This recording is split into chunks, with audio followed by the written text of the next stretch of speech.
Hello and welcome. I am Eagle Gardens 1 on Instagram, and this is fucking Talking Shit with Eagle, episode 245. We got a great guest for this Sunday edition. Dave's not here. Wait a minute, Dave is here. Hello, Dave. How you doing tonight? You want to tell us where we can find you and how you are? Well, Dave is here. You are right about that, man. You can find me on Instagram under Dave's Not Here. You can find me on Cannabuzz. That's where you'll find any pictures I might actually put up, because I don't really put anything on Instagram. As you can tell by my lovely picture, I live up in Prohibition Land. So you're not going to see my gorgeous face tonight. Well, that helps out a little bit more. I wish I would have researched a little bit on Cannabuzz, and I was looking at the Instagram page today, and I'm like, this gives me nothing to go on. Not much on the Instagram. This will be a learning experience. So I'm glad to have you here, and so I could get to learn a little bit about you firsthand. Well, shoot, man. Yeah, I'm ready. I'm ready when you are. You just ask away, or whatever you want to do. I'm good. Right on. Well, first off, hopefully, like I said, you got something to smoke on. What do you got available for yourself tonight? Well, I've got some mass medical strains, everybody's favorite guy in the world out there. I got some of his great pupil that I grew, and I'm excited to puff on that. It's some decent stuff. Got a nice grape kind of gas flavor to it, almost like if you were to pour some gasoline into like a grape margarita. Sounds very interesting. Yeah, it was pretty good. I've also got some lovely dabs from Purple Thumb OG. He hooked me up with some Raphael from Irie Genetics, and it is very tasty. Gotta love old Purple Thumb. He's a great guy, man. He's been on the show a few times, and always love hearing from him. But I've never been so lucky to get some of that rosin. That'd be pretty amazing. Sounds pretty amazing. You just got to learn to use the jaw properly, and that's how you get it done. Maybe so. I'm kidding. He doesn't like that. Cool. So how you doing today? I kind of brushed by that real quick. I mean, how was your day? Roughly north, south, east, west. Where is Prohibition Lane? It's in the northeast. How about that? Okay, that's fair enough. Could probably narrow it down if you think about it. It's still kind of warm off that way, isn't it? How was your day over there? Oh, well, it might be in certain parts. I live a little bit higher in elevation, so I woke up to some snow today. Yeah, you get a decent amount here.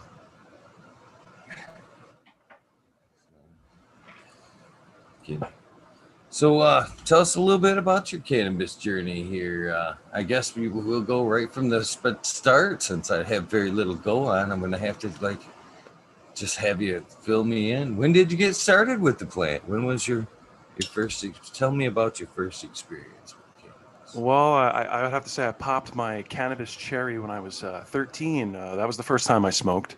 My older sister, she lured me and said, "Hey, you got to try this." Because before that, I was always one of those dare kids. Don't do drugs. I'm going to stay off that stuff. I got my whole life ahead of me. And then I got older and realized life kind of sucks. So let's find something that maybe makes it a little better. And she brought me in and said, "Hey, try this." And the first time I did, I didn't really get stoned or anything like that. Just just enjoyed the company. And the second time, whoa, yeah, that was nice. And I sat there. I went and I put on some Pink Floyd, listened to the Animals album. Oh my God, had those speakers going, blasting from left to right, back and forth, just loving every minute of it. I felt like the music was with me. Sounds like quite the experience. It certainly was a lot of fun. It was a lot of fun just sitting there, rambling as just bullshitting with her, and her boyfriend was there at the time, who's now her husband, and it was a good time, and that started me off, and I've been with it ever since. As far as actually growing anything, back in high school, I remember planting a couple like little seeds I'd find in a bag and being like, "Hey, yeah, let's see what this does." And of course, didn't do anything. You get a little sprout up because I was taking the dirt from outside. Nothing, not knowing anything as far as what to do. Put it in a windowsill, and yeah, you get a little something that sprouts up. You get this gangly, falling apart thing, and then it's dead. And okay, I guess I can't grow weed. Then a few years down, down the road, you do some research online. You grow some balls, and you start growing and loving every minute of it. Unfortunately, I had to take a little break. I ended up moving to where I am now about 5 years ago, and I stopped. Just because the situation wasn't tenable. So, I had to make the best of it. And then I just got tired of picking up bags of shitty weed from people that they would scrub all the trichomes off, and I just got tired of it. So I was like, yeah, you know what? I'll start growing again.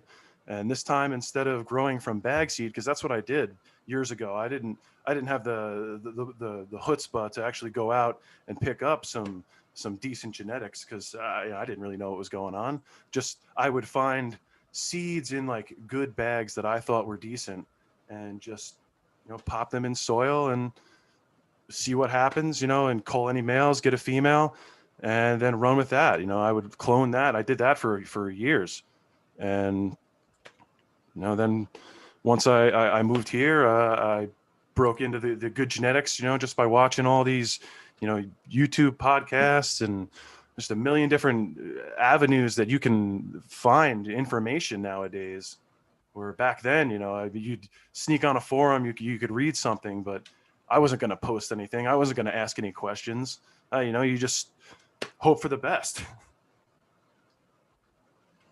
So what was like? What was that room like? Tell me about the first setup a little bit. Oh, The first indoor setup. It's always a little bit, it's never the greatest. Come on. What did it look like if we were to peek in there? Basically, I had a 2x3 tent that was my little flower room, and then in my closet was my little veg room / mother room. I never had anything big. I still don't have anything big to this day. I just grow for myself and my parents. They enjoy to smoke, and I don't mind hooking them up. It's not a problem because they hooked me up with life. I love the fact that you said there, you provide for yourself and your parents. That's pretty awesome. It's a great way, I think, to keep a family together. You have that holidays where you get together, and why can't cannabis be a part of when you get together with your family like that versus drinking or alcohol? I think cannabis is just one of those. It's like breaking bread. There's just something about passing a joint with friends and family that help to feel more closer with them. I'm glad that you had that experience with your family. Not a lot of people get that. Not a lot of people get that. No, it's a wonderful thing. I'm pretty close with my family. They're good people. Yeah. So so as it progressed, how'd you step up? How long was it? Did you stay in that in particular setup? Oh, I rocked that for a while. I did that for about 4 years. I'm certainly no expert. I'm just a guy who likes to grow, but that was a small little easygoing setup for me. It was perfect, just enough, because I was never into the selling it or anything like that. Nothing against anybody doing that. I just wanted it to be for me. I never wanted to get in any problems, any bullshit, because Lord knows they were after you back then. So can you tell me, everybody changes a little bit when they first start cultivating that plant. It takes your smoking experience to a whole new level. the way you both, you handle yourself around the plant in the garden, you gain a whole new respect, and just the demanding that you expect from the quality of the smoke you're taking in. Can you tell me how it changed for you once you started growing there? Were your feelings towards the plant, or was it always that just as genuine? I always loved it. I definitely always had a great feeling for it. Once you take on growing, you definitely appreciate it more because now it's yours. It's your baby. It's it's riding on you. You're providing everything for it. I mean, granted, it basically just needs the littlest things. You if you leave it alone, it's going to do fine. I honestly learned that out this past summer. I had a little clone that I didn't have any room for it in my tents, so I just threw it outside and kind of neglected it all summer. Just let it go and put it in the woods and honestly, not even a good spot. Didn't really get a lot of sun, and it turned out to be awesome. Just super super tasty. I wish I knew what the actual clone was, because unfortunately, it just was given to me, and you got the old I don't know what it is. Enjoy. And I did. It had a nice like strawberries and cream flavor to it. Turf profile, whatever you want to get all fancy. So tell us a little bit about your grow techniques. I mean, how do you walk us through your veg technique, if you don't mind? Well, years ago, I used to be all about, of course, Fox Farms because that's what you'd read on all the forums. That's what you got to do, and it worked. It was my problem with it is it was never as tasty. I'd always I, I didn't realize for a while there about flushing, and then I started getting better at that, and the flavor would get better, but once I started up again recently, I switched over to organic just because that's all the rage, and it honestly it is very tasty. I went with Coots mix. I think that's just from what everyone says and just listening to him. He seems to know his shit, and everybody trusts him, and it works out pretty good. I mean, I'm only on my third run of organic now, and it's certainly different. The yield is definitely not the same, but the flavor is much much better. And I that's honestly what I'm going for, just because I'm not looking. Like I said, I'm just providing for me and my parents, so flavor is the key. Or friends or anybody else that I know that needs to be hooked up with some good stuff, because that's what I'm So all about now. how big of a difference in yield would you say? I mean, just for conversation's sake. Um, I mean, I didn't run. It's hard to gauge because I didn't run the same genetics back then as I'm running now. So it's really hard to tell because honestly, I didn't even really know what I was running back then. It was just some bag seed that I thought was supposedly train wreck, and you never know because when you're buying off people, you're just getting what they tell you it's going to be. And oh shit, I kind of lost my train of thought. Maybe it's time for a smoke. Hold on there. Good idea. Good idea.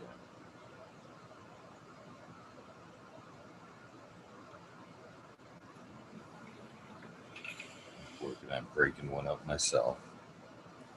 Yeah, sorry, chat. You're not going to really learn anything new tonight. You're just going to hang out with me and an eagle here. Well, that's what the show's all about. Fucking talking shit. Hanging out, meeting the community. You know, that's what it's talking. That's fucking talking shit. Exactly. Having a good night. So we did get a little bit squirreled there. We're talking about a little bit of veg technique. Uh, so do you prefer to do you like to top a lot? Do you low stress train?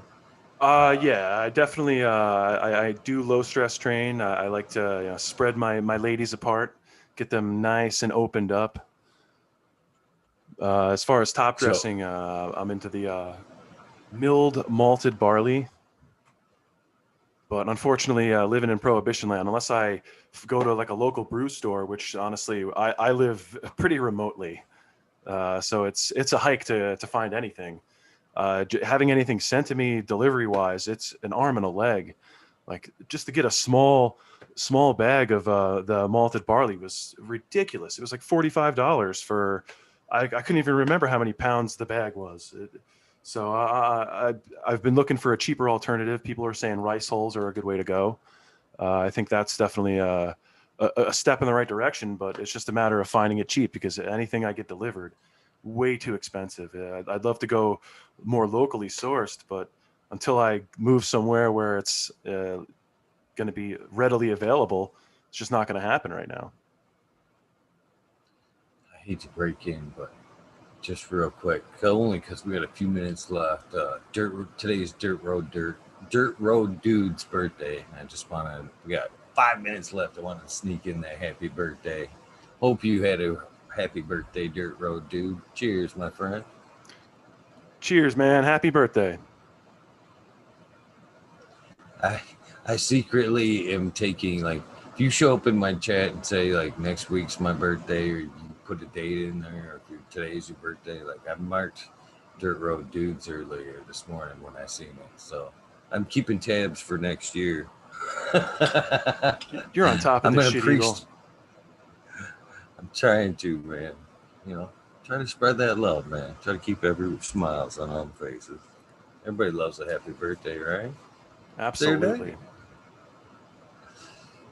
Yeah. So I guess where were we? Sorry to interrupt. No, So no do you worries, follow your man. feet or anything like that? Boy, it sounds like being way the heck out there. You would think about a little bit of KNF. Is that something that has ever interested you? I'd like to get into it, but it seems like kind of a lot to get into. But it's probably not as hard as I'm making it out to be. I do enjoy the simplicity of just loading up the inoculants and putting that in with water and just basically set it and forget it, like one of those Ronco Showtime rotisserie ovens back in the day. Yeah, I'm like running a testing, I guess, a Coots kind of mix. I think Smiley, I think that's pretty much what Smiley bases his recipe off of. He snuck the Merc boxes in there. Those running the water and the water only run this time. That's why I was kind of like, when you said that Coots makes the little difference in yield there. I was like, I mean, it's. wait a minute. I mean, any organic's going to have a difference in yield versus the synthetic. That's just the way it is, unfortunately. But it's not that tremendous, and to me, it's definitely worth it in the flavors you get. But it would be No, nice. It would be nice for me to just experiment side by side, to get a real gauge on what does better. Just because I'm not going by real facts, because I'm going by what I ran years ago and what I'm running now. It's not the same thing. So to get a real opinion, you need to run them side by side under the same environment, the same stresses, the same everything, except synthetic versus organic. that's kind of what I got going back there. There, them four right there are all the same strain. Orange Boss. They're in my normal cocoa run over here, and those are their boxes. Some Smiley sent over, and he hooked me up too. He sent me over. I mean, pretty much directions, inputs. So we're gonna do fair side by side, and as much as I've been fighting the damn organics now for a while, but in this round here, man, I'm actually kind of impressed with the organics. I mean, they are bushier, stem structure's a little bit thicker. I'm almost, I hate to say, but I don't think there's going to be a reduction in yield with this. But Awesome. if there's an improvement in flavor too, well, my hesitation too was because I am a caregiver that like rotation. I run a perpetual harvest too, so keeping things constant. I was scared I couldn't really do it in the organics, but man, these plants, those were in an extra week in their home before I put those in there. But I wouldn't, I'm not gonna say that's the difference, but they're doing pretty good. I mean, basically they're keeping up with the system. So man, it's definitely on the consideration list right now. And I really didn't think I'd say that. So far, so good. Well, you got to just run it at the see at the end and see how you feel. That's the key. And I hope that you go the same route. That's just what I'm hoping for. I hope everybody goes organic. I'm just I'm again, Dave. I guess I'm afraid of it because I have that kind of tendency to just run in, dive into shit, and I'm afraid that here comes the worm burn, here comes the bruise, compost bends. I'm afraid I'll just go all in, all in. And my daughters just will no longer be able to stand me anymore because I'll be like, no, that goes there, this goes here. Oh, that's funny. No, it's true though. I'm afraid I'll have a bend for everything. Whatever I can't break down, like with the natural compost, Koashi will take care of. I've kind of did a little bit of homework, and that's why I think I'm so worried about it. I'm like, oh, you could almost reuse everything. It's amazing. It really is. I would love to get more into it myself. It sounds like you've certainly started your own research. Yeah, I did before. Yeah.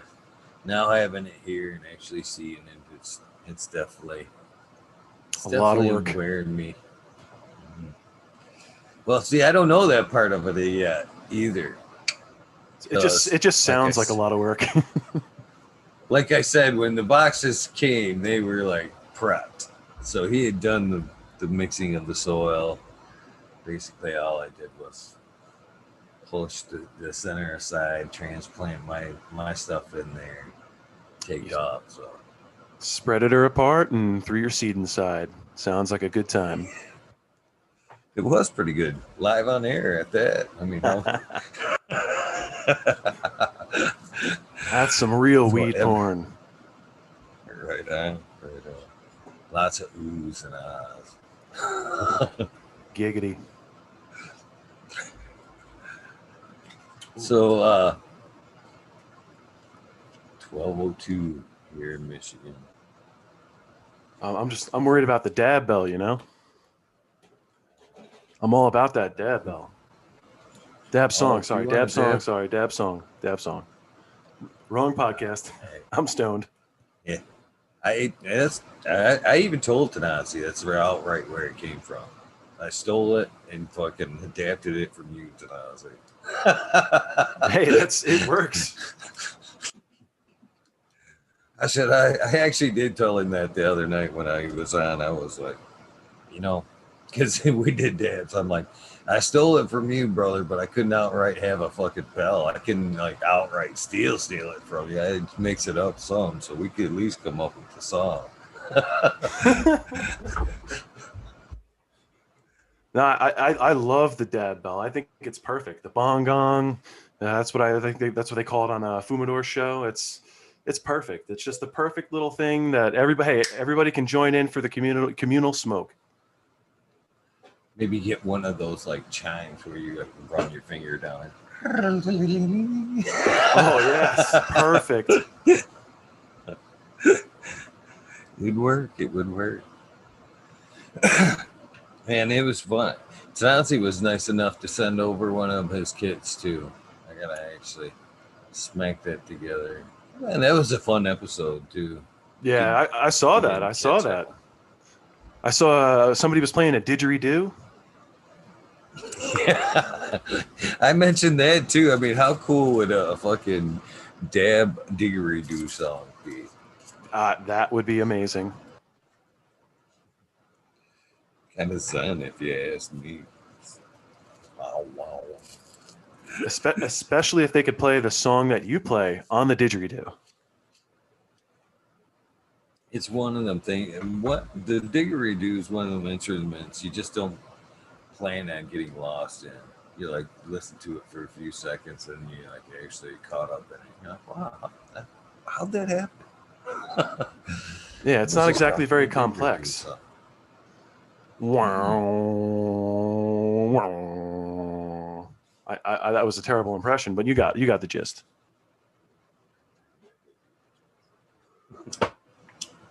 I should open up chat. I totally haven't even like looked into that at all. 'Cause that's where I lurk. That is my zone. I feel zen in chat. I have like just enough time to be able to like think of a perfect joke or some gem of an answer that somebody said or that I have to say in response to someone. That's perfect for Dave. There's lots of Dave fans out there too. Had a few inquiries tonight, making sure that you were going to be on. I'm like, yeah. They were all like, hell yeah. I think your lady was one. Yeah, I'm a man of my word. You know, I'll show up. I was going Appreciate to that. be here anyway. That makes it all the more easier. All the easier to schedule around right there. Yeah, it's like hanging out with my friends. You know, like I'm totally one of those people that I'm not the biggest fan of public speaking or anything like that. This is it's a little nervous for me, but I think because it's like you guys are all family that it feels comfortable. So is that the current bean collection that I'm looking at there? That is unfortunately the picture cut off a few of them, but that is the current bean collection. It's impressive. There's a lot of good Obviously a stuff fan there. of the I read genetics there. Rusty Jeff's fire. Oh yeah. Yeah. Them Ninja Turtle genetics I think are funny as hell. I'm glad you got some of them packs. Them are gonna be, in my opinion, some collectors right there. Yeah, I'd love to get the whole line, but it's just I've got so much already, and like it's kind of ridiculous that I'd like to run some of what I have instead of continuing compiling more. But it's you can't help it; it's an addiction. I have it as well. And I just keep telling myself, because I actually have shown it a couple of times and I've had people tell me, you need to pop that shit. You know what I mean? It's getting old. And I considered it there for a moment or two. And then, I had Kevin Jodry on the show there and we talked about, you know, seed popping techniques and then a little bit of chat with Rafter. And I've got good confidence that in the future that those seeds will be viably popped one way or another, no matter the age. So I'm going to keep stacking. I will try to pull from the bottom as much as possible, I get you. But no, I'm going to keep collecting. Kevin Jodry is the man. He is the pot father. But as Great far as dude, man. So knowledgeable and willing to spread that knowledge. That's what the impressive thing about him is, and a lot of those greats. Definitely, he's very generous with his time, and like you said, very knowledgeable and willing to share that, and that definitely means a lot to people who are just getting into it, and because not everybody is willing to go that extra mile. They're very private about their techniques, their growing. Even though he doesn't really get into that, he just gets more into the genetic history and the preservation. I mean, but it's nice to know that there's people out there that like Rasta Jeff is another wonderful resource. I love that man. He is a great dude. I have personally, as you can see, helped fund that man's Jordan's collection. It's funny. And then, have you ever like put it that way, Joy? Jokingly. To him, oh, absolutely.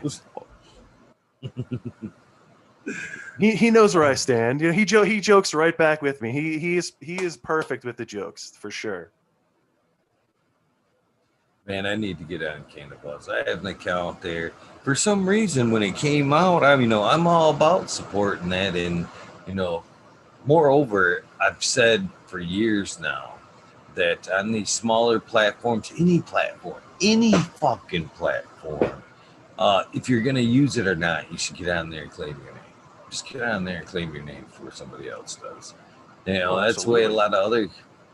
So, I came to Buzz. I jumped on there earlier on, I think right when it came out, tried it up. And for some reason, my Android phone wouldn't update, or every time in the beginning, when I tried to use it, it would just freeze up. It'd come on and freeze. I know it's came a long way from, since I tried to use it then. And for some reason, I could never get my phone to update. I actually think that phone got hacked, by the way. I That's think not that good. had a lot to do with it. I think that had a lot to do with it. But yeah, but I do have an account on there. Now that I've upgraded phones and whatnot, I should hop back in over there on Cannabis. Say hello to everybody. I wish more people would get on there. It's a shame that not enough people are there. That really keeps it viable. Because I was reading earlier that I don't know if that's true or if this is true, but they were talking about possibly looking into making like membership and paying tiers and stuff like that. And that's disappointing. You know, it's a social media. It shouldn't be a pay as you go. That's not Pornhub. I'm not looking for, bonus extras just for paying some a little bit more money. It's just not my thing. Thank you. Thank you. I agree. I agree. Want to get it. As we were talking about like beautiful garden and, family being able to partake together with cannabis. I'd like to say hello to my beautiful daughter there, Brittany, who popped in chat.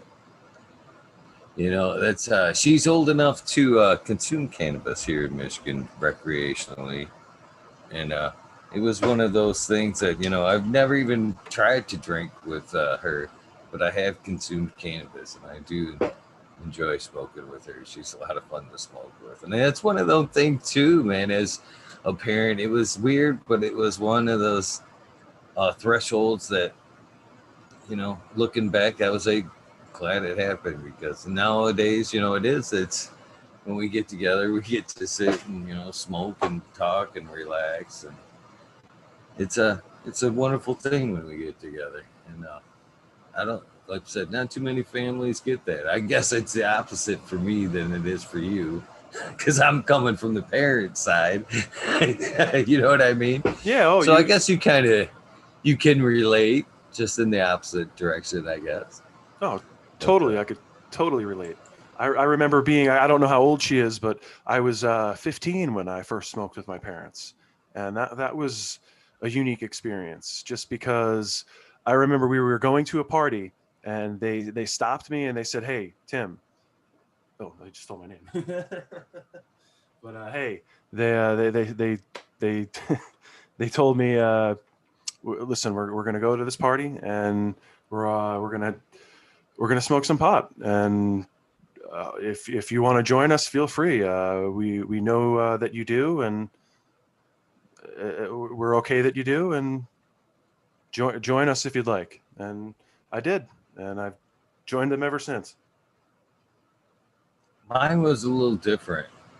To be honest with you, it was well. To be honest, she's 25 currently, and this was back. I want to say 22, maybe she was 21 at the time, and she's like, "Do you want? Would do you want to go to Hash Bash?" And I'm like, "Huh?" And she's like, "Yeah, we're gonna go down and you know." I went down there last year, but that was my first time really smoking. But I just thought you might want to go down, and I'm like, and again, I don't like now. I've got to kind of okay, I'll go, but where you may run into a lot of people that run into me down there. And it was kind of an experience. I was down there, ended up hanging out with my good friend that was the TGA rep at the time. And it was an interesting day, both hanging out down there and spending the day with her. And so that was the first time I actually got to smoke with her. And it's been a pretty awesome since. I'm glad that things have evolved now to where, at Spartan, actually, that one might have been, yeah, I think that could have been one of the times I ran into Spartan, actually. It's nice that things have are evolving to where you can have that experience now with your children, and maybe even think about, as a caregiver, that being passed on, you know what I mean? Something that you love like that could be passed on, and it doesn't have to be like, just as cultivation. It doesn't have to be even on a caregiver level, just as a love for the plant. It's amazing time. It's an amazing time. I couldn't agree with you more. It's definitely nice to be able to share the plant with everyone, because everybody in the whole world should get in on this. It's just, there's so much benefit to it. It's wonderful. How could you not love it? I actually had a conversation with some elders the other day, and it just felt so weird. It was like, they were 60. It's weird even kind of saying that. Like I'm like 20. They're like 60s, right around retirement age almost, and she was a doctor, and flat answer. I'd never even met the lady. I'd come visit my stepmom who was up from Florida, and hey, how you doing? She's like, well, this is my stepson. She introduces me, and hey, how you doing? And like basically, what do you do? And I was like, ugh. What do I say? And then I was like, carpenter / caregiver, and again, not knowing she's in the medical field. Oh yeah, well, you certified, blah blah blah, and asking for like papers. No. I'm actually a cannabis caregiver, and I thought that was going to be, but it was actually, she was very interested in what cannabis had to offer, and was open to it. She didn't shun it at all, but it was awesome to have the conversation I didn't think I'd be able to have just a few years ago with the same people.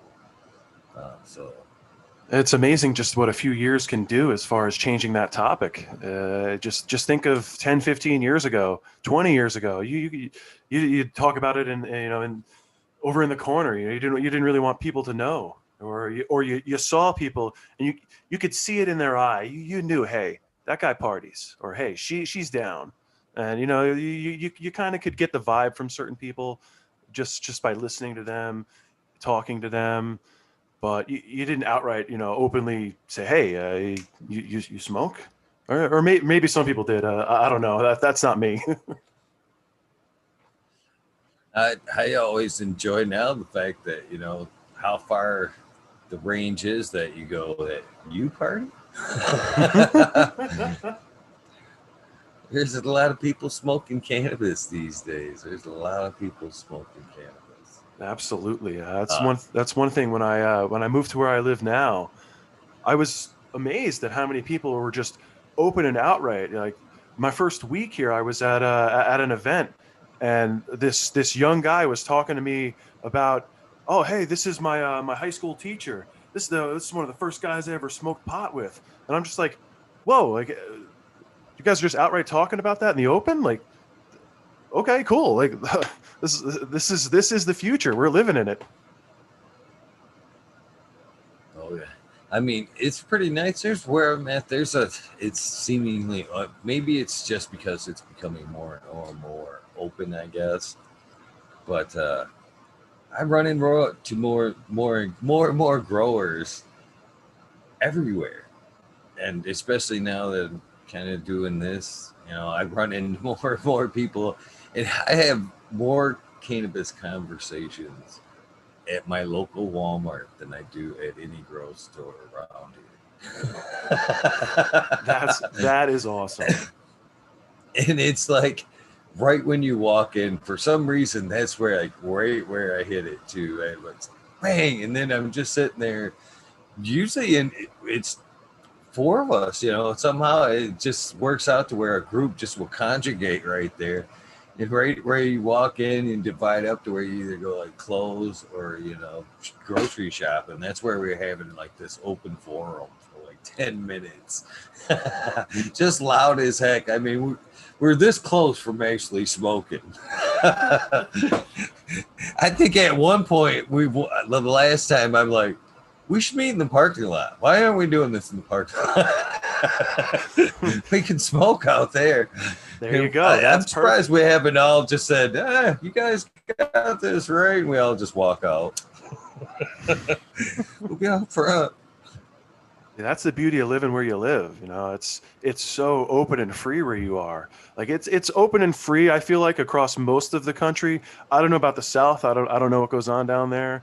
To all the people that might be living down there, good luck with your cousin banging and whatever else is going on.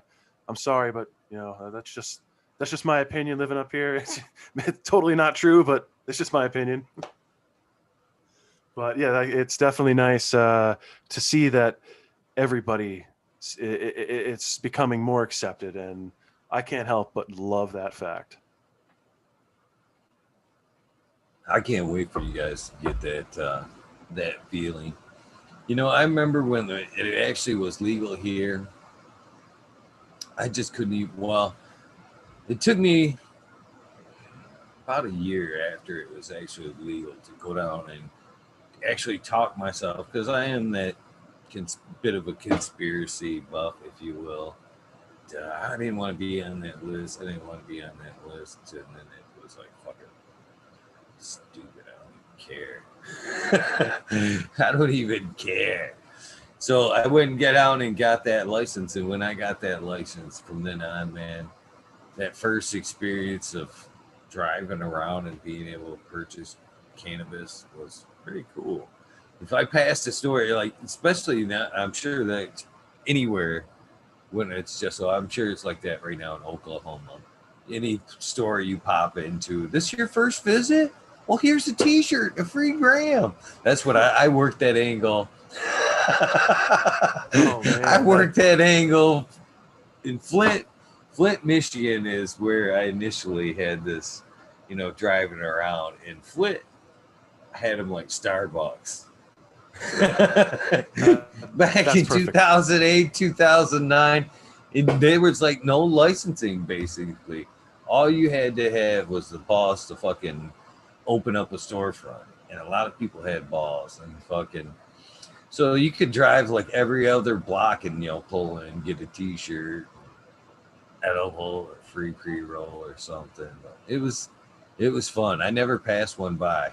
Never passed one by when I first got that license. And even more odd was the first time that I actually both times ran that debit card. And there was actually one time where I swiped credit for a bag. Shit. Oh, that's a concept that's blowing my mind. Weed on credit. Yeah. Like legit credit, not just your buddy's credit. Yeah. First time you put that on MasterCard, it was quite the experience. I'm like, it doesn't come out as like one sip, does it? No. It's gonna say this and that. I'm like, cool. Shows up in the invoice. It was awesome. Yeah, $300 of awesome. Oh, hey! I think we're a little late on the old dab song. Oh, dang it. We're still gonna honor it though. Yeah, no worries. Still gonna honor I'm smoking either way. you. You know what? All right, this would be my. I think it's time for Purple's Raphael. Shout out to Purple Thumb OG. He deserves a couple of shout outs, really. Shout out. And, shout out to one of my other favorites in chat, Miss Painted Lady. Love that Dame of the Dank. She's awesome. I was lucky enough to do an episode with her as well. She's a pretty chill lady, that's for sure. I'm actually looking to heading out to Michigan. Really? Yeah, gonna head out there for a week. Hopefully they don't shut everything down by then. This Thanksgiving? Is that when? December 10th. Yeah. So yeah. You never know. Hopefully. Be warned, Michigan. Man. Dirty Dave is coming. You could cross my path. I would love to have a sauce there with you, Dave, down here. It'd be pretty awesome. I'm a little further north, Michigan, but I head south quite a bit. My daughter there is who's in chat. Is, southern Tennessee County area-ish. So I head down as frequently as I can.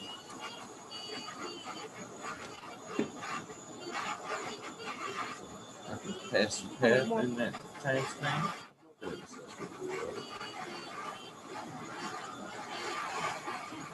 I can't help but like dance when I hear this song. Like you can't see me, but I'm totally dancing right now. As groovy as a big oafy white guy can dance. It's pretty catchy. I didn't think I'd like it as much as the original, but it definitely caught on. The horns.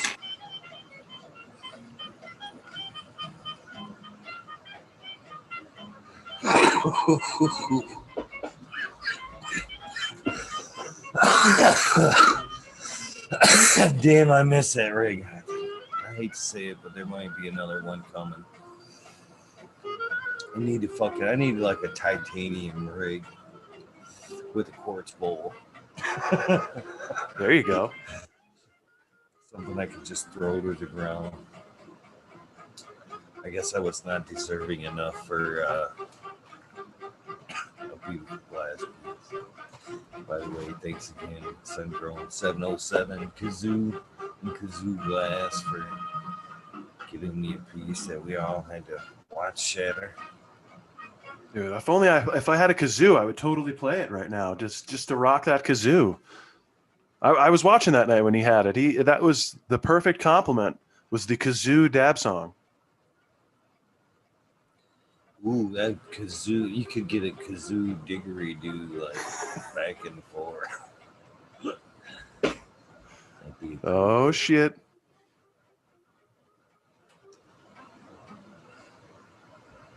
I fucking I came out. Oh, I know who it was, Mr. Noble.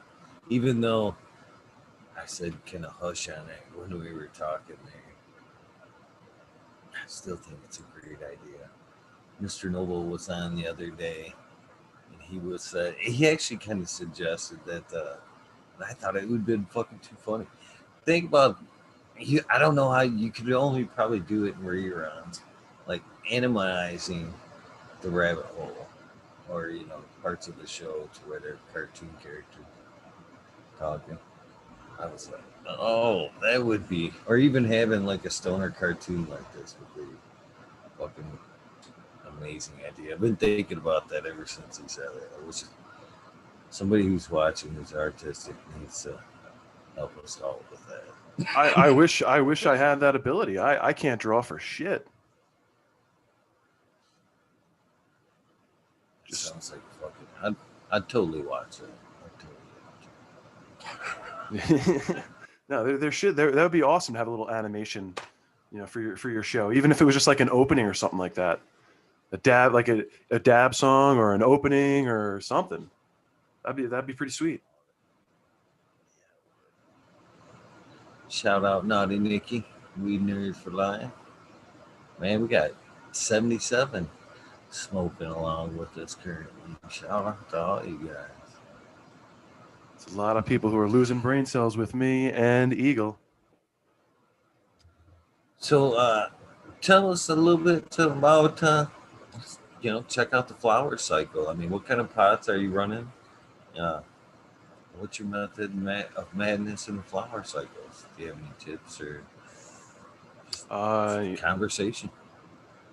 I mean, I try to mostly just kind of put everything into the soil and let it be. As far as as my flowering tips are concerned, like the pots I use, I'm a fabric pot fan. 7-gallon is generally the size I go with, just because of what I have. Although right now I'm running a lot more smaller plants, just because I don't have guaranteed females, so I don't know what everything's going to be. I haven't sexed everything out yet.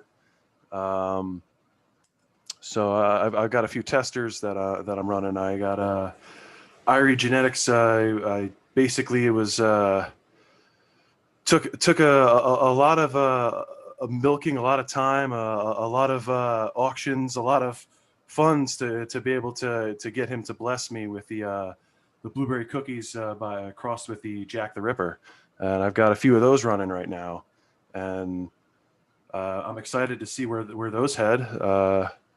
Those are going to be pretty epic.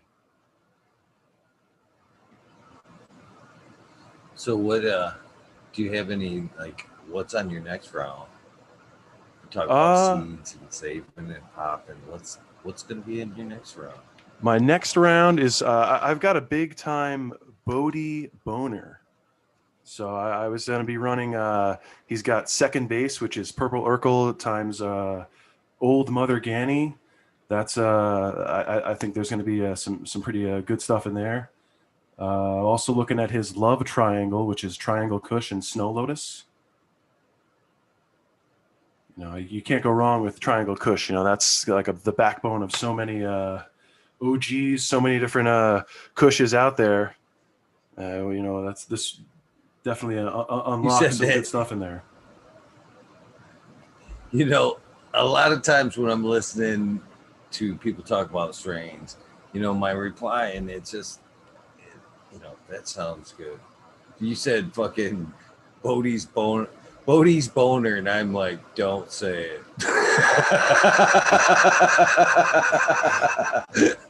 Don't you fucking even murmur those words. It sounds like an interesting strain, though. I mean, Bodie produces some fire there, but interesting name on his part there. Oh no! Yeah. The strain isn't Bodie's boner. I have a I have a Bodie boner. A boner for Bodie. Okay. All right. You lost me there a little bit. I'm like, no, sorry. That's a tough sell there. I'm a little dabbed out.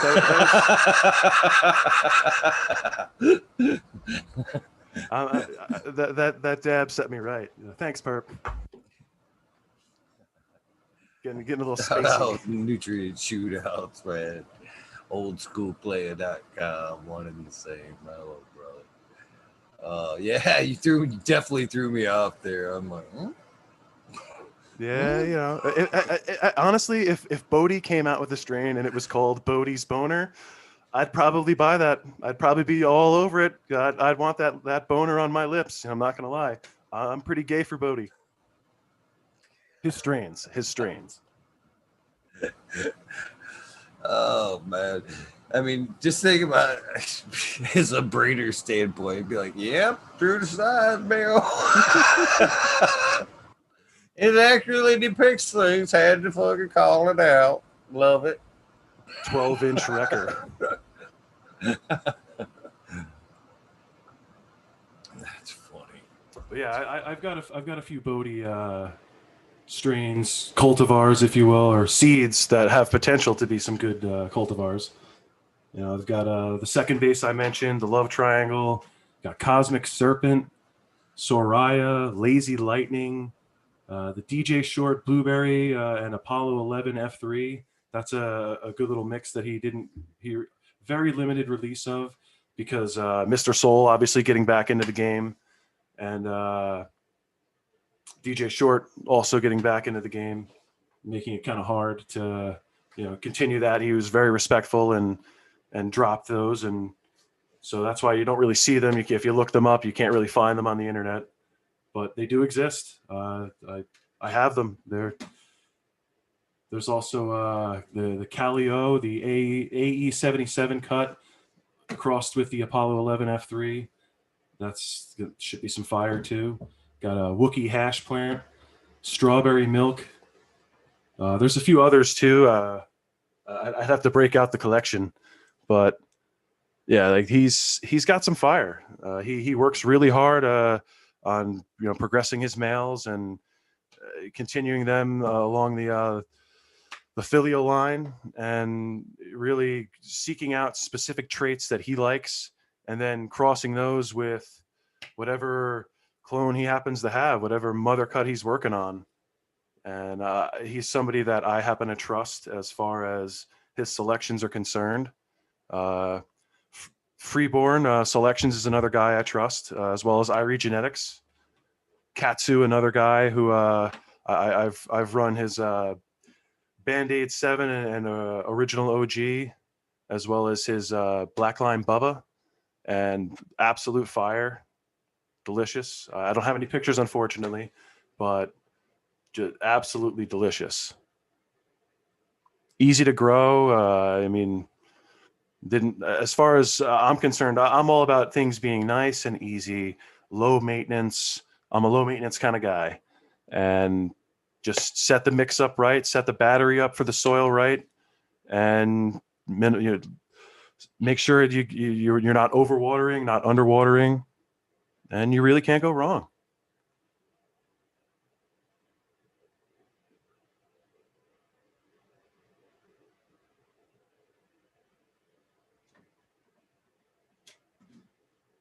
Oh, you're Nothing muted. wrong with that. Love. Yeah, I know it. I caught it. I was. I hate that. I agree. Why overcomplicate something that's very simple? So if you can, why not just water only and enjoy the awesomeness there? Exactly. Just life should be easy. I mean, you can get overcomplicated, not overcomplicated. You can make it better if you want. There's people who say fermented plant juice, all different compost teas. They probably work wonders. They would probably be more beneficial for my garden. I don't have the time, or even if I did have the time, just to set up. Okay, I got to set this up, and then 3 days later it's going to be ready, and it's just too much time. I'm not as scheduled as some people are. I'm not as regimented. I'm pretty lax. I like to just let it ride, and for the most part, the plant takes care of itself. If something's going really wrong, it's generally because I've watered too much or I've not watered enough. Smiley's Gardens would like to know: do you keep cuts, or is it all from seed? So far, it's all from seed. Right now, with what I've got going, I'd like to hold on to anything that turns out good. I've got my eye on those DJ Short Blueberry Apollo 11 F3s. Those I've got 4 of those going. I think from what it looks like, just from getting some glimpses at the pre-flowers, I believe 3 of them are males. But I still plan on even holding on to them because I'm not looking to become a breeder or anything like that. I wouldn't mind crossing some fire genetics to itself and having something for myself. Why not? Honcho Grown says, Dave, what medium do you grow in? I believe you said you're Nakut's mix, correct? Yes, it's Coots mix essentially. I've added a couple things like I threw some Langbonite in there just to see if it would work. because that's more of a flower focus. That's something I do when I transplant to going into flower. Because that's not something I throw into the veg mix. Even though it maybe just to let it break down a little more, yeah, it might be beneficial. But by the second run, I'm sure it's in there. Do you utilize any teas or anything like that? No, I should. I've been looking into. I've got some. Where is it? Papa's Perfect Poop. There's it's like a dried concentrate fertilizer that I could make a tea out of that. I haven't tried it yet, but I should. Couldn't hurt. I mean, at least one time, right? Yeah, like we were talking about running the synthetic, side by side, just to see, because what's it gonna do? It's not gonna hurt. Right on. And again, just to spice of life, I guess, I decided to kick it up another notch. I don't think I'm got. I may have some orange bosses back there, but at this point, they'd be a little almost unfair because they'd be a little bigger going in than these were when they initially went in. I've got Green Bicycle sent me some of their Ocean Bounty and his tea there. Excuse me for not remembering the name of the tea right off the top of my head. I'm sure you guys know. And so I'm going to try that as well. And basically, what I'm told is if I add in the Ocean Bounty, I can add to my cocoa, and it will be pretty much a water only. But he does encourage using the tea as well. So I am going to try running some teas this time for the first time. I've never utilized teas, but again, in the name of science, why not, right? Why not go the full mile? That's honestly, after tonight, I think I'm going to actually, try it. Put a little bit more effort than I have been.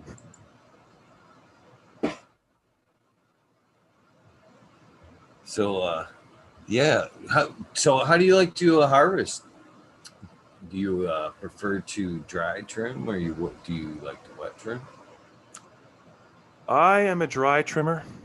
I had tried wet trimming years ago, and for some reason I found, maybe it was just the fact that I didn't flush properly years ago, but I would find that it would get that chlorophyll taste, and I would just always not really like it when I would wet trim.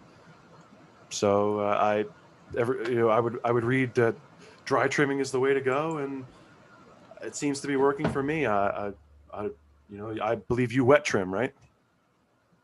Yes, sir. I cringed when you said dry, but I didn't want to let it show. That's I was like, oh man, another dry trim. Ah. Yeah, it's just one of those things. That's all. It's what when you do the research online nowadays, that's what seems to be what everyone's telling you to do. Again, I just it's How long have you been one of the growing? things. 20 years. See, that could be part of it too. You were growing around when that wasn't an option to have all of those resources. So you learned from a friend or just learned on your own. Well, see, this is one of my thoughts on it too. Is things are so much dry and brittle when it's dry. Things are a little bit more pliable when they're wet. I'll set it and forget it. One moment for me, I get a better. I like to use the trim myself, so I make fresh. I freeze it immediately. Actually, if I have the opportunity, I will spread it out. I learned this from Farmer John a long, long time ago. He was talking about actually blasting materials and making bubble hash 10 years ago. And this is such an outlaw way to look at it. It's so fucking true. I thought about it, and I was like, he's been through some shit, and he's right. And that was like, what his advice then was, he wet trimmed, but he let it sit out and dry for a day. And basically what he was saying, he's like, you don't really notice that big of a degradation in the product. But what you do notice is a lot less weight that you're holding on to. For processing. You're losing more than half the weight letting it sit out overnight and just, you know. So yeah, that's what I do to this day. If I can, I'll let it sit out overnight, and then I'll scoop it all up and then put it in a freezer bag and freeze it until I'm ready. Just for that, I mean, it just makes so much sense. I mean, you know, if you were to ever get in that kind, I mean, when they come in here, they rip that up, head, tail, whatever, if it were an illegal operation, and fucking weigh it all. So why would you? Yeah. So the outlaw in me said that made sense. So for some reason, I still kind of do it to this day. You know. So yeah, that's one of the other reasons too. And you know, it's a set it and forget it. It just depends on you. I feel conscious as I feel like they drive too fast. Well, that's up to you, and you controlling your conditions as well. But I've never really noticed a big, you know, that big of a nay. But what I do notice is when I dry trim, now I'm handling the buds. You know, we work so hard, and like you were talking about earlier, you know, all the good stuff being rubbed off at trans. You know, what are you doing when you dry trim? You're handling every bud, rolling it around your hand, just knocking it off, sticking it to your fingers. You know, I don't get that. When I wet trim, I'm holding nothing but stick. And then when it's, you know, time to go and right currently the herbs now dryer there, I just snip, snip, snip, snip, and I hardly ever touch them buds. And when it comes time to come out of the machine there, it's done. Any kind of green that I've left in there has receded. I mean, I trim close. So anything that's actually left around the bud actually recedes into the bud. You don't see a lot of that. Any green that's left, you usually see just, you know, some nice flower there. So, you know, when it comes out of the machine, it's ready for the jar. I'm not even handling it a lot after that. So that herbs now is a good machine. I've heard some good things from Perp was talking about it. Now you're saying you use it. It's good. It's legit. Yeah, I've used it. I was one of the first people to get it, and I loved it. And I was like one of I've talked to Scott. They're actually coming. I talked to Scott the other day. They're coming out with the 2.0 version here really soon, and his side of the story was I was nervous on giving it to you because I figured you'd rip it apart, and I planned to kind of. I didn't think I would like it, but I did. I hated to admit that. It's just the concept seems like it's just how could it still taste good? But if everyone says it does, I mean, hey, it must be true. Oh, one of my favorite advocates, it was Jack Greenstock. He was he didn't want to believe it either.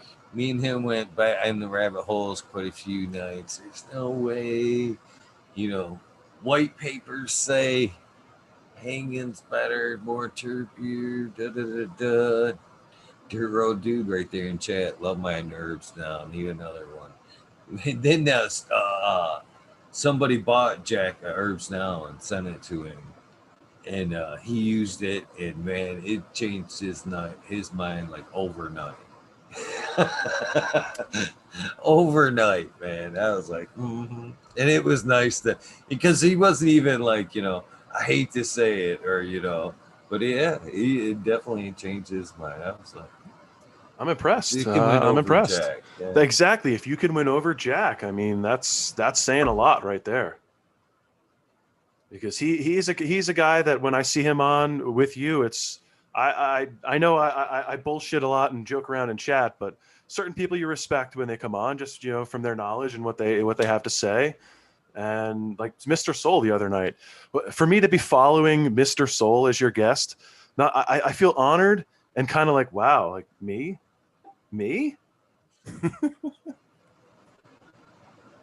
I almost think that's what happened to Saturday, to be honest with you. Wait a minute. Who was on last night? Exactly. Oh no. Oh no.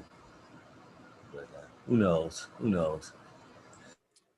I got a lot of respect for Mr. Soul. He definitely has put in the work over the years for him to be able to use the bag seed that he got from Amsterdam and fund or basically make his entire wealth. He had jobs aside from it, but just basically make an entire career in the cannabis industry out of Cinderella 99 and turning Princess, back crossing it 4 times and making it into what it is. That wonderful, wonderful sativa. Yeah, I can't wait. Flora was smart enough to ask the question there about bringing the Green Avenger back, and that was one of his first strains there. He seemed pretty excited about the idea of bringing that back. So hopefully he does. Shout out, what's up, Flora Nugs? Hello, how you doing? I'm just looking at you in the chat. Purple Thumb said that rosin came from the herbs now machine. Actually, the last time I made bubble, I dried my bubble. Yeah, I did almost like a side by side. I was doing a side by side, but it ended up winning. I actually took wax paper and or parchment paper rather. I should make sure it's the right thing here. Parchment paper and cut donuts out and put them in the herbs now machine and put my bubble in there and dried the bubble like that. And it was doing such a good job. I was gonna do a side by side with the air dry, but the machine was doing so good that I actually ended up shoving everything over into the herbs dry machine for my hash cure. Fuck yeah, man! Why mess with a good thing? Yeah. So I'm actually gonna start drying my bubble in it too. So. How much does that cost, give or take? I'm sure somebody in chat will throw it out there. I think they were like 125 when they were available, and then I don't think you can even get one now. I think they're waiting for the 2.0s to come out. Okay. It was a bummer because unfortunately this COVID thing kind of man. Talk about putting hurts on some people. They were expecting a shipment of machines in from overseas there, and had ordered and got a shipment in, and he wasn't happy with the shipment, so he fucking tried to send it back and whatnot, and because of restrictions right now, he couldn't get another shipment, so he's been kind of stuck since COVID mess. And now since the pause, when they come back, they're just coming back with the new model, the 2.0. So well, that's good to know. Can't even get the herbs now right now, but if you got it, I bet you love it.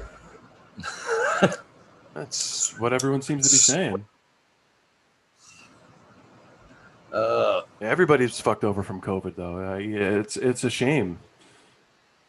Like you got people who. I look at it this way. My family is involved in the restaurant industry, and it's been tough. It's been tough to stay to open with everything going on. Everyone's afraid to come out to dine, and it's not easy. I can't imagine what it's like for somebody actually working in the medical industry and really dealing with what's going on in some of these areas. God bless those people.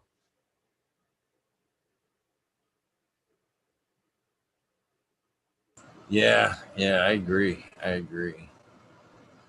definitely agree. I'm lucky enough where I get to stay home for most of my day and don't have to do that. But man, them people that have to wear the mask all day, shout out to you, because it can be easy. I can't imagine. Even just having to wear it for a few hours is a pain in the ass. I remember seeing one of those memes online. It was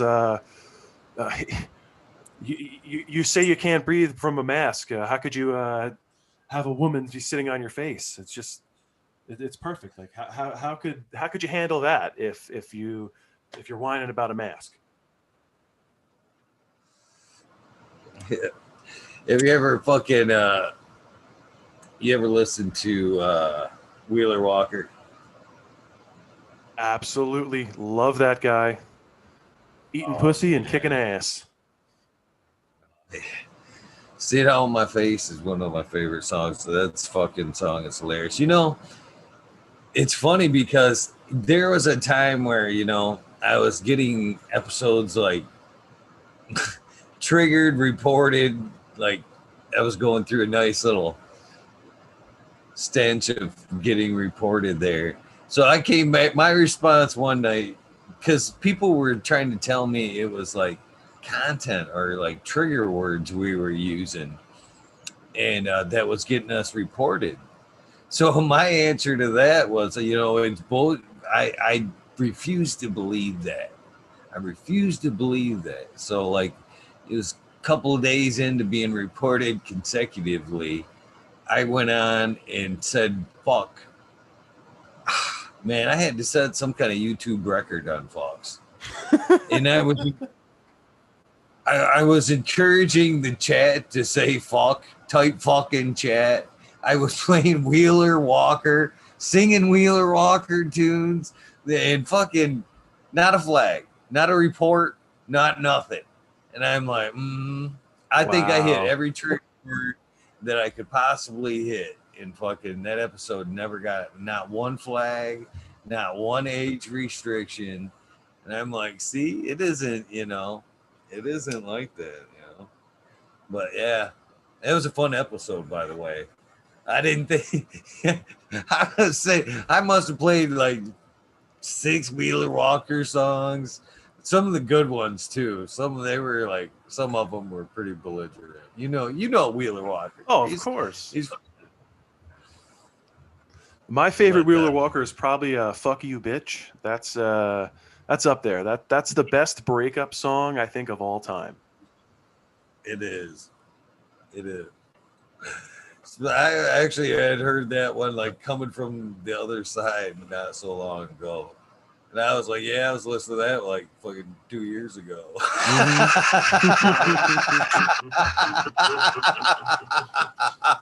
Love You it. just catching up on that? It's a good one. Yeah. Maybe I'm a little behind the times up here, you know. Oh no. As I say that as my other daughter pops in the chat. Love you, Lexi. I believe we have 2 out of 3 in chat tonight. Here, Hey, isn't that a Meatloaf song? 2 out of 3 ain't bad. Well, the other one's underage, so she better not be watching. Better. Yeah, hopefully she wasn't like Dirty Dave when Dirty Dave was 15. No, I mean, I've been very lucky like that. It's at least as far as my knowledge, you know. Yeah. That's the key. As far as your knowledge goes, you were perfect, and they are perfect. Right. Right. So the youngest ones just kind of they've lived a shelter life. I'm afraid to admit. You know, they've stayed a lot of nights at home. When it comes to staying over at other people's house, and maybe not. But they get older, they get out. You don't know. All you can do is trust. Heck, I've heard stories from my older one about snagging roaches. I would have never thought. Never thought. Oh yeah, we snagged one. I'm like, what? I trusted you guys. You guys had the story, you know. Every one of them. I will never do this. Hey, when I was a kid, I used to when I didn't have anything to smoke, I couldn't find anything or didn't have any money, I'd sneak into my parents' room, open up the dresser. Oh, hey, there's a nice fresh bag. Granted, it was always like terrible Mexican brick weed because they would buy the absolute worst weed ever, but it did the job.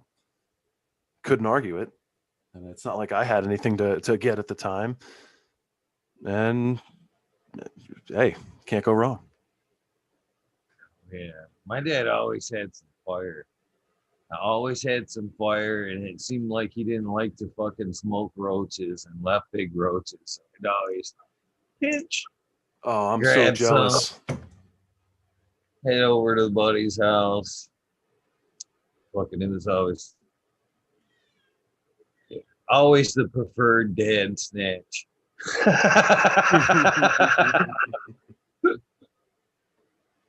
It's nice when they won't, because they're not even going to notice. They're not even going to notice. So hopefully, you never know. You've probably got enough around where they might pinch a little from you. Yeah. Well, hopefully he never noticed anyway, but you never know. I didn't. I thought I would. I always thought I kept pretty good tabs on that. Never really noticed. Well, that's the key. You got to take just enough where they're not going to know. The sad part is they always did. That's another thing too. And this is no word of a lie, Dave. This is no word of a lie. I've talked to my youngest, or my oldest rather, sorry, there, lately about moving. She's still downstate. When we moved, she stayed downstate, and everybody else moved down here, which broke my heart. It was 3 years of father heartbreak, hoping that she'd come home, and she stayed down there. And I'm still trying to coach her up here. She's always wanting to, some help from dad, we'll say. And she's her and the new boyfriend have experience wanting like grow some cannabis. And I'm like, well, come up north. It's perfect. They've got the perfect teacher. Yeah. You could, yeah. I'd be willing to teach you both. I've got stuff to help. No, I can't get away from the city. I'm like, I don't know what to say. You need to come up here. I would love to be able to teach my daughter. That would be pretty awesome in my opinion. I don't know what everybody else or how anybody else would think about that, but if your children were old enough to fucking be able to grow, wouldn't you like to be able to pass that kind of knowledge? I mean, I think that would be pretty awesome. I would I say really do. 100 out of 100 people who grow would agree 100% with you. It's something, if you're a grower, you want to share. You want to share that with everyone. That's why so many of us are here. We want to be a part of it. It's because not all of us can share this with everyone in our everyday lives, whether it's you're living in a place that it's illegal, or you're living in a place where it's legal, and not everybody wants to talk about it because nobody really cares. That's one thing I find. Like I don't have anybody to share the conversations with. That's why I live in these chats. I live in these podcasts. Just I want to absorb as much as I can, and in the meantime, crack jokes and hopefully make a few people laugh here and there. Oh man, and I owe a lot to this cannabis plant, man. Throughout my whole life, I've had a weird path, and it's cannabis has always been there. But man, it wasn't until for me when I started cultivating the plant that it helped bring more of the Zen, portion of my life out. Spending time in the garden and just having that free flow with the plant, just being that calming moment of just shaking the day away, and you know, it's been a nice addition to my life, and I think that brings out it goes for a lot of people. It's it's coaching everybody into another side of life. Both, we've talked, it is that time of spending time in the garden and just dealing with your plants that way you can like shake off the day and just be at peace when you're in the garden. And then, to be able to enjoy the cannabis as well. But then you have the community as well on top of that, man. Like you said, some of the most genuine, good-hearted people that I've ever met. And some of them I've never met, but I'm proud to call my friends, has been in the cannabis community. And it was hard to explain, before all of this, you know, it was a lot of us in subs chats and the weed nerds, you know what I mean? I've been a weed nerd for a fucking really long time, and I don't think, and this it's panned out again, and it's shaken down in my family as well. And again, I don't think they understood, you know, my weed nerd phase back in the day, you know, but it sucked me in full force. This community, the great people I dealt with on a nightly basis. I like you said, I look forward to when he fired up them chats and hanging out with everybody. And and I have developed a lot of good friendships over the years from that. And it's actually shaken down into my family. I think my daughter here that's in the chat right now, Lexi, it shook down to her. I mean, life goes up and down. She's been away from chat, but she's still a weed nerd. When this came on, man, she dove in full force. And, there's been a little bit of a gap between me and Alexis that we've always needed to bridge. And, this chat, this community actually helped, bridge us that gap with us. That's wonderful. And I think once she dove in, I think for her, it clicked.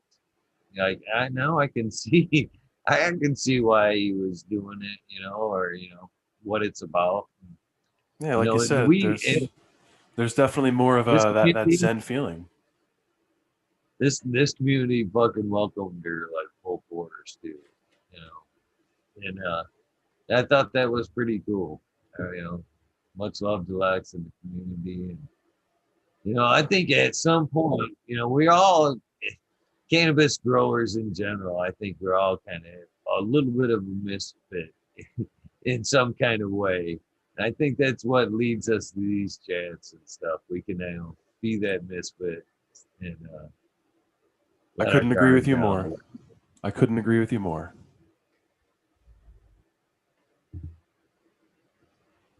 But, thank God for the community, though. I love this community. It's the friends that I've never had, and I mean that makes me sound like I didn't have friends. I had friends. It's the friends that I've always wanted. How about that? Because you guys are all the community that share the same passion. This, like you were saying, when you start growing it, it really does bring on that greater feeling, that greater connection to it. It's more than just you getting high. It's a life form. It's a life that you're taking care of, and in the end, it's going to do nothing but benefit you. So it's just the connection that is so deep within us and within the plant that you have to respect it and you have to love it. And it's becoming easier for everybody to accept that. And I can't wait for this country to make it federally legal, so I can actually show my face and not feel like a pussy. Because I totally feel like a pussy for not showing it, but hey, it is what it is. Nah, I don't think so at all. Quite the opposite, brother. Quite the opposite. I mean, you're doing it in a red state, so how could that be pussy? You know what I mean? And my book's not a pussy. Not in any kind of, not at all. Not at all. I feel like soon enough it'll be legal, even in my state, and we'll be good. It's up to you, brother. So do you, after you trim, I agree, painted lady. So after you trim or dry or whatever, what do you do with your extras there? Do you make some edibles? And any of my trim, yeah, I love making some edibles. What I do is decarboxylate it, and then I throw it in the oven for about 20 minutes at 225 is what I put it at. And then I throw it in a crock pot with some water and some coconut oil for about 8 hours. Get it a nice long, low and slow cook, and then go to town. So, are you a smasher? Do you have a smasher as well? Smashing some nugs. I do have I went and bought a nug smasher. I probably should have just built my own. It would have been more cost effective, but I squish pretty decent with this. It gives a very nice return. The I can't complain. Nice and tasty. I love those dabs. They really they do a number on you. It's another thing right there too. I've heard a lot throughout the history of the show. You got to get impressed. You got to get impressed.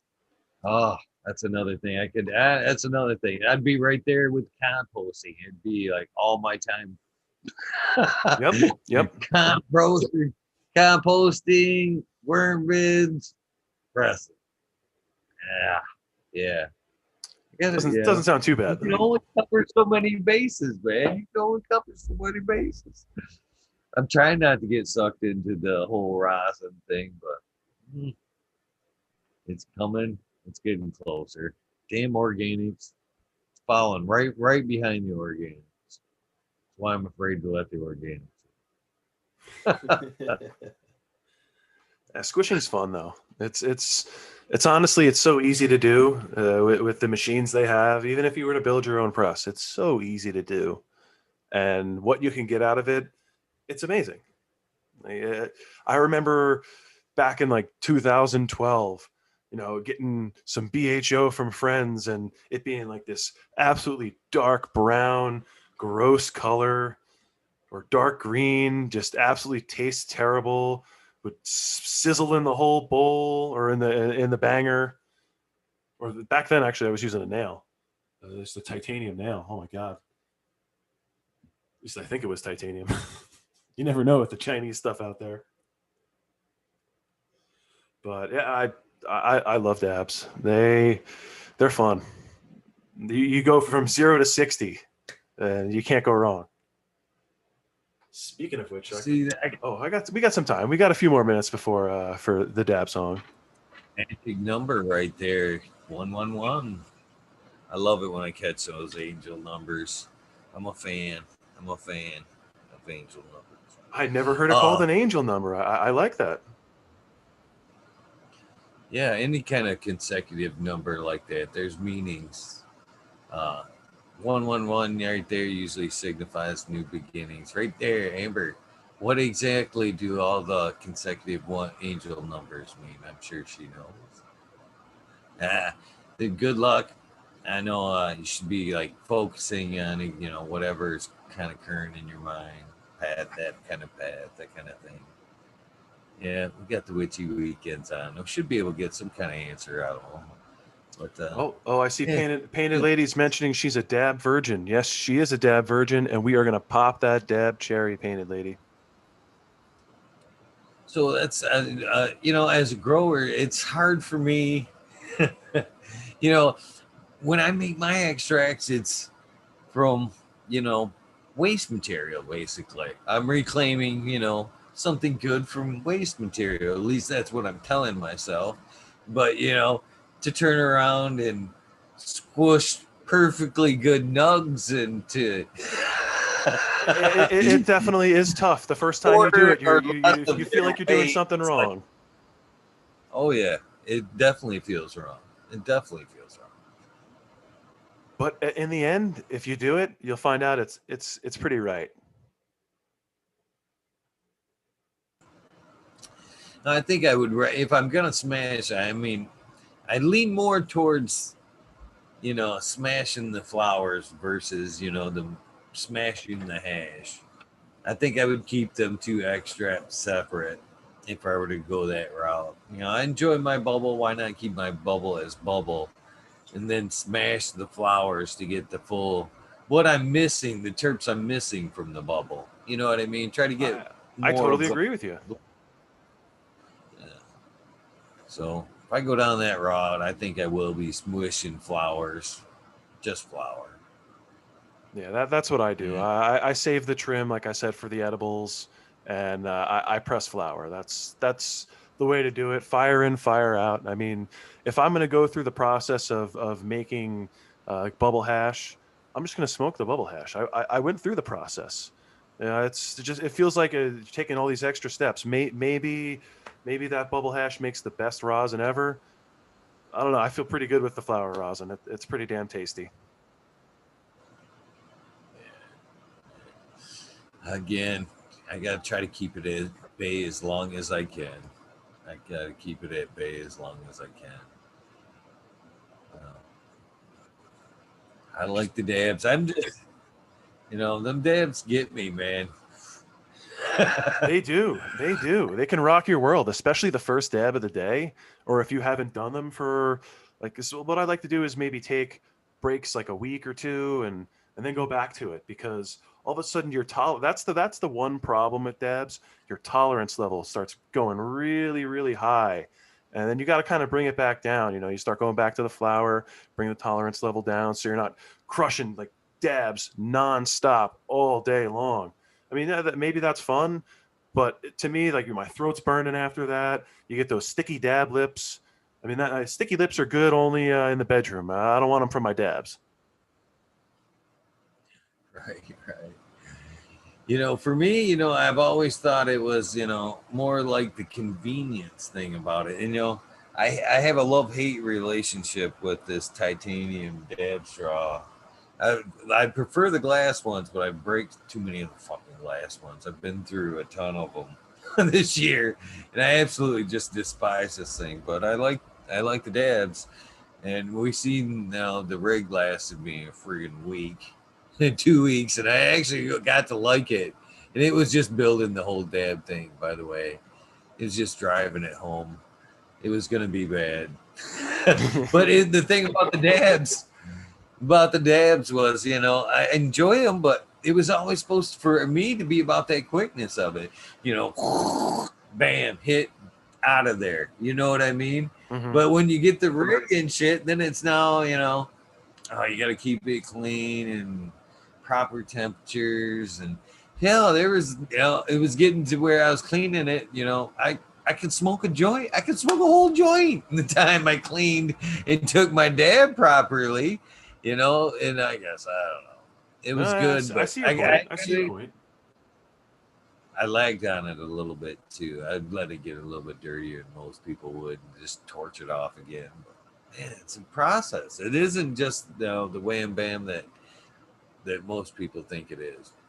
Kind of go back real quick on the angel numbers. We've got some advice here from a couple of the the uh, the community witches here, Amber Lalana, Miss Madam T. Amber Lalana says, when you see the number, pay attention to your thoughts. Energy 111 generally means you're on the right path, which is why you want to pay attention. And Miss Madam T, a little further down, says, by the way, 111 is about awareness, independence, motivation. Keep your eyes peeled because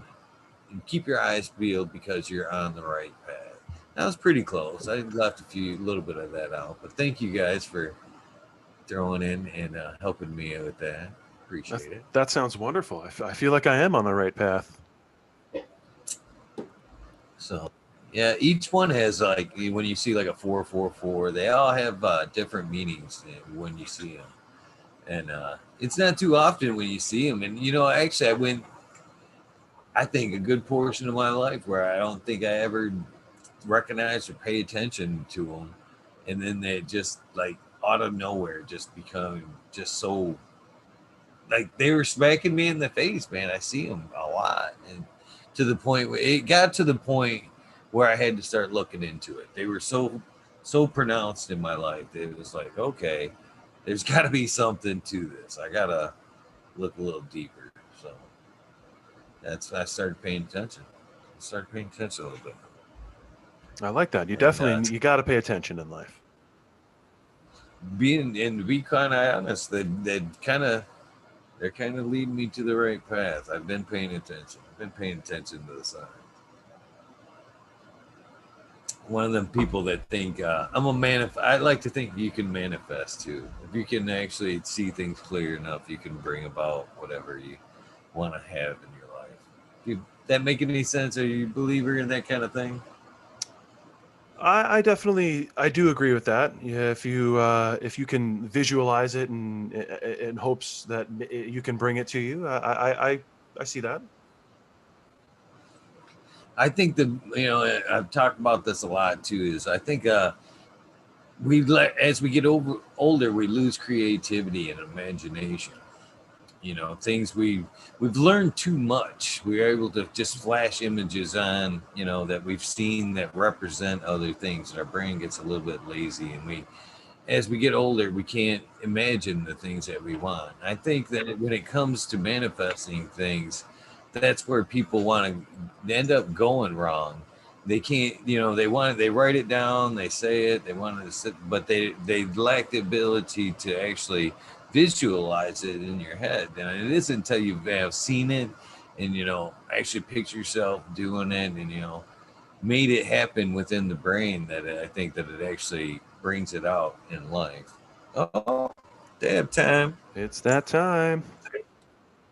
I'm ready to.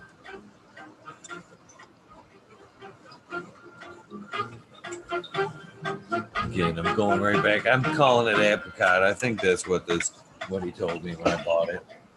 Tastes pretty close. It looks like apricot too. Pretty tasty stuff.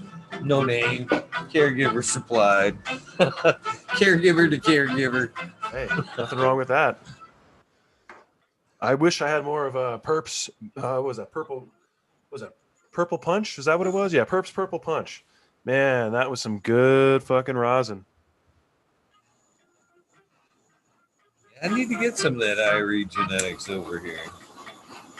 Tired of the things like, how do you say I need more? Like we're talking about, I need to get them in here. I've got a suitcase full of genetics, but I need.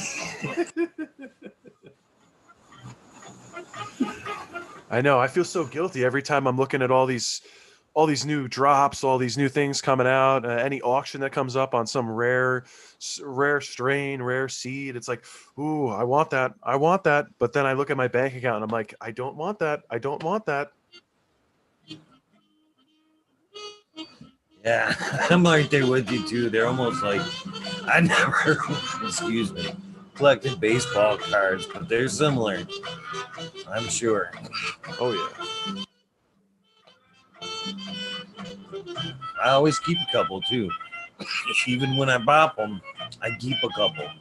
Yeah, I never pop a whole pack. I mean, I sometimes if I was maybe trying to hunt out a whole thing, then I would think about popping the whole pack. But for the most part, I never do, just because I guess I feel guilty. Like, oh, I maybe I'm gonna hold it for the future or something, or maybe give it to somebody down the road. I don't know.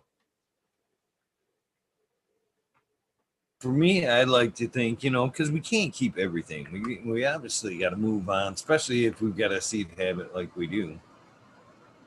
You can't keep everything. We try as we might. Numbers are such a factor. I wish.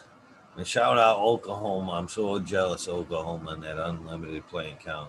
I That's just think of amazing. that every time I think about that unlimited playing count. I think of all the fucking great strains I've, you know, because of numbers, space.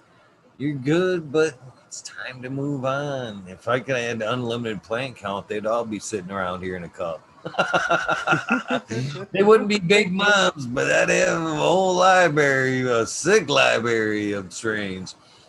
But they gotta go. You gotta, and so I gotta keep popping. But it's hard to keep. I I never get too attached. They gotta go.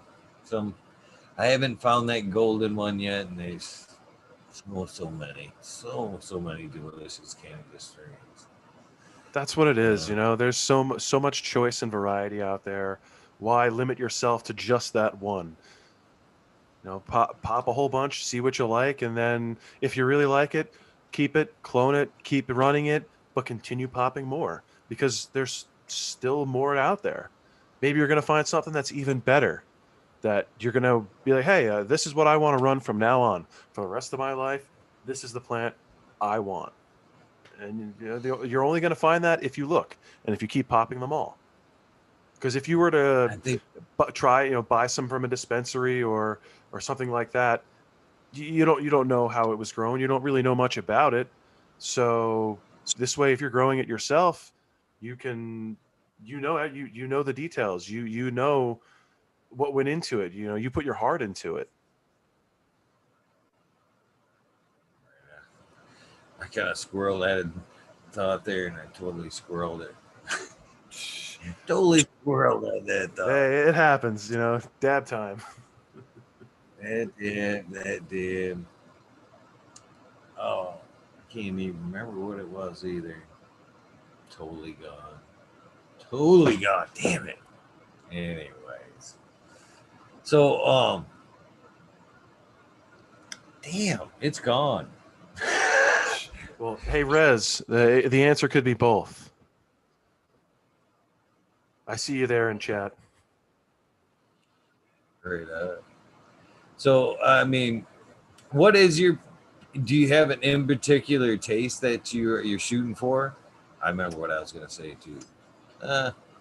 Well, we could go with this. The strain that I would call my like holy grail is the sour diesel. Back in the early 2000s, when I first tasted that, it was like gold on my lips. I fell in love.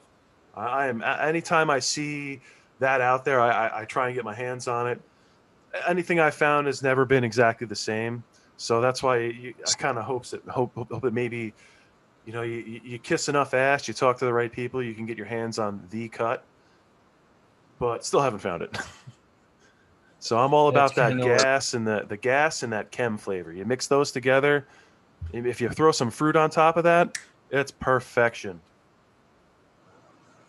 I think that's basically what I was relating to that I lost on that squirrel there was that's part of the addiction of popping the seed there too. As great as you think we got something and numbers are limited, I'm still looking for that one, the legend. You know what I mean? Mm-hmm. The cut.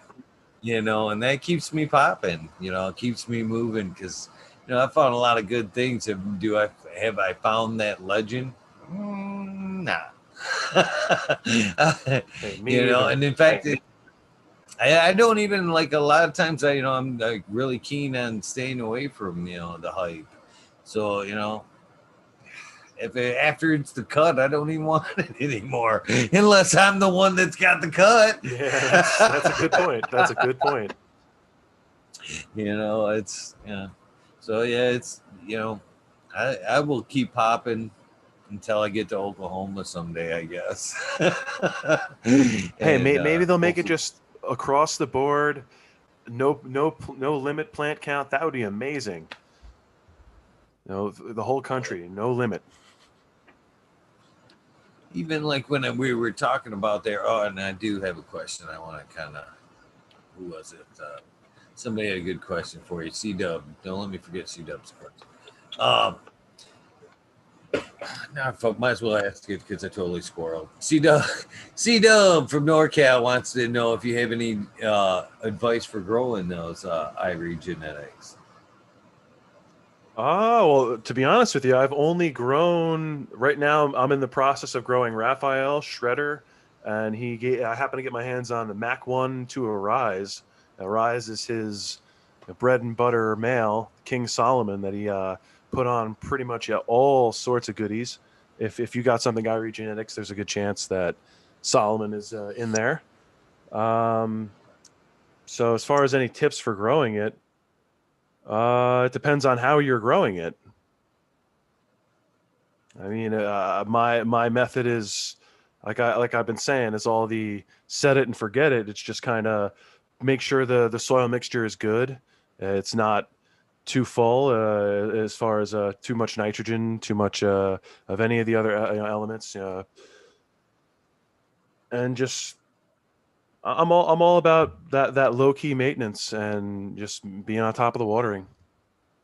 Because what you see in that picture on the screen right now, that is not Irie Genetics. That is actually Mass Medical. everybody's favorite guy to trash on, and I understand why. I'm not going to get into the whole details of that guy's situation, but the genetics, they're pretty good. That's the key to that situation for me. But yeah, So when I purple was thumb's right. Grow them. Just grow them.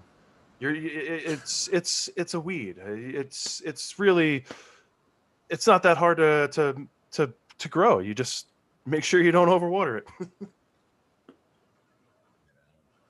I'm not when I, the best person for growing advice. You've got people out there with much more knowledge and education in the field. I'm just the guy who likes seeds and grows mids. How about that? oh, I don't believe that. I don't believe that. Them buds right there look pretty. Them plants look perfectly happy. Perfectly happy. Yeah, those turned That's out you. nice. I have no doubt. No doubt Dave's smoking fire over there. That's a close up of them. Yeah. Beautiful. I like the way that purple hair in there makes that photo look beautiful. Beautiful shot.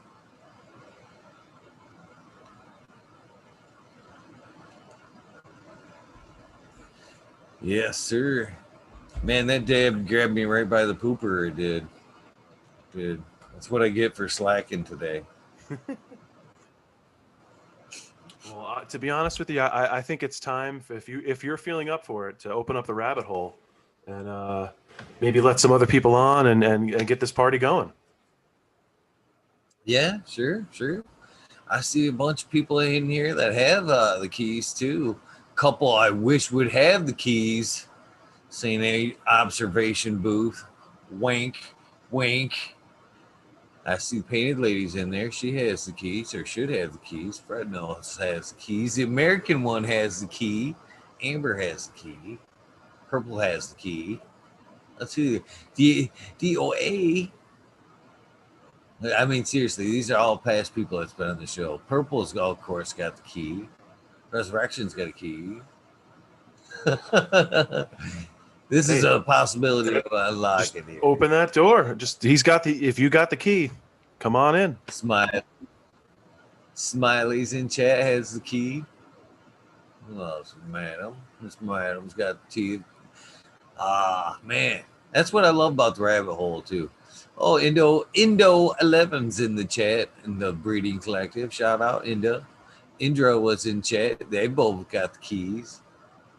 It's unreal how, I mean, Fumidor opened the gate, just lets them come, man. The first time he did that, I was like, dude, you are fucking brave.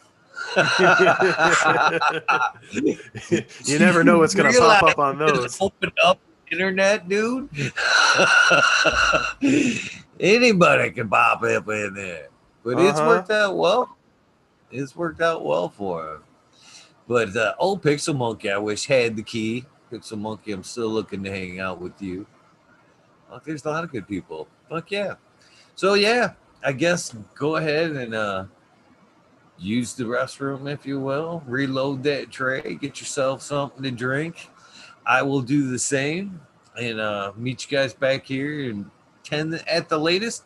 It's 1:32 now. We'll shoot for 1:45. We'll come back and do the rabbit hole. All right, guys. See you then. Thank you so much, brother. Oh, wait, Dave. Dave, don't go. I didn't go. I'm still here. Dave's actually here. Aha! Thank God. I didn't, I've told you, obviously, the key's always the same, Dave. I think you figured that out, right? Perfect. As far as being able to jump in the rabbit hole in the future, it's always the same.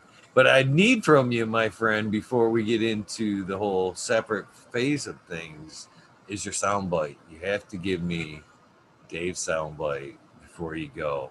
Do you know what the soundbite is, Dave? Hopefully you know what the soundbite is. Oh, God. You see... You're gonna have to give it to me, man. You're gonna have to give it to me. You have to give it to me. Basically, it's like the old school, like radio fucking advertisement back when you'd hear the old artists on there. I always like to go with the rock and roll because I listen to a lot of rock and roll. So here's the rock and roll like version of mine. It'd be something like, hey, this is fucking Eagle Gardens, and I'm on fucking Talking Shit with Eagle, episode 245. You can add whatever you want to it, but that's what I'm looking for. Your soundbite, your advertisement for your episode, my friend. And it's 2:45, you said, right? 2:45. All right.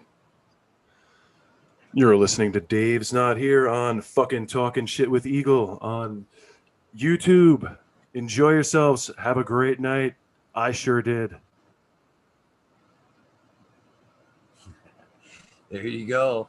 All right, there's your soundbite. Thank you so much.